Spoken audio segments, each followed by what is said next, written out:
Peggy 18.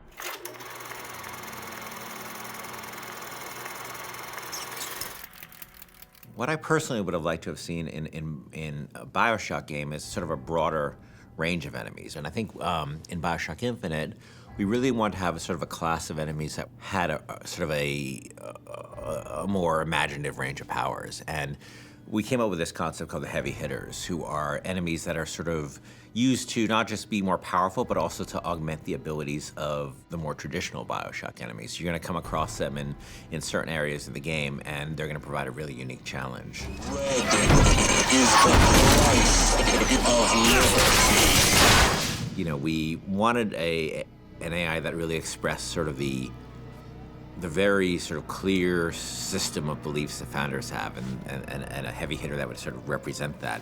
And the Motorized Patriot is sort of the embodiment of that. And they came up with this idea of this creepily motorized, like Hall of Presidents animatronic George Washington. It was specifically the face, specifically this weird, like, porcelain child dolls, you know, poor rendering of George Washington. That kind of clinched it. Everybody saw it and said, okay, we can roll with that. It's one of those rare moments where you kind of all come together and you realize, okay, this is going to work. We're all on the same page here. Let's just move forward with what we got. I could use a turret! On it! Booker, the gear! So the Motorized Patriot, a couple of things make him really special besides the aesthetic of him. One is that he's, unlike most of the enemies, he's completely fearless.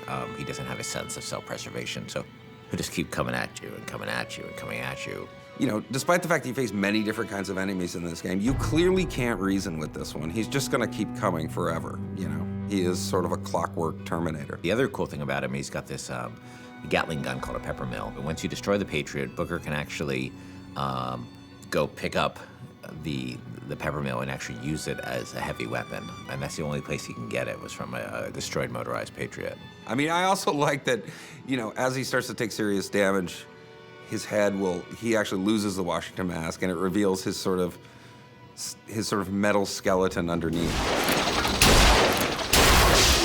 The thing I like most about this guy is that I think he's pretty readable as what he does. You know, he's a fairly simple guy. He's not a Swiss Army knife. He's a guy with a big gun, and I think that reads pretty well. He's got this incredible sense of heaviness. He's relentless, and just hearing sort of the things he's saying is both funny and kind of terrifying. But he's, you know, a deadly, deadly enemy.